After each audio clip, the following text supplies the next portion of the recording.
এবং যারা এই মাদক বিরোধী কমিটিতে এই মাদক বিরোধী অবস্থানে আছেন এবং আমাদের প্রান্তীয় যেন স্কুলটা ওনারা দ্রুত খুলে যায়, কারণ বাচ্চারা স্কুলে যাইতে পারতেছে না। তিনি আমাকে চাঁদাবাজ, ইদিনবাজ, দখলদার বলেছে। আমার জীবনে আমি কোনোদিন জমির এক বাপের ছেলে হয় তাহলে একটা রেকর্ড দিবে যে আমি কাউরে মারছি, কাউরে চাঁদাবাজি করছি, কাউরে এই করছি। ঘটনা করাইছে ওর আপন মামার একটা আইসক্রিম ফ্যাক্টরি ছিল, সেটা উনি যে দখল করে ওয়ালটনের মাজারে শোরুম দিচ্ছে। তাই জিজ্ঞেস করেন এবং যে কত ভালো ছেলে, বাবা খাওয়া ওর ছেলের মানুষকে যে মারছে, আমার নিজের বাড়ি ওর ছেলে।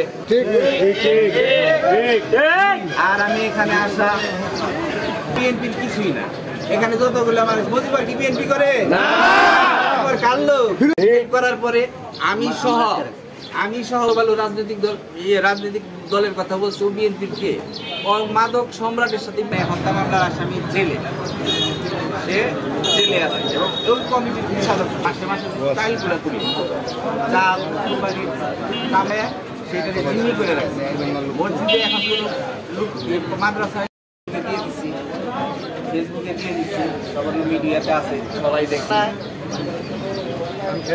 ওর নামে একটা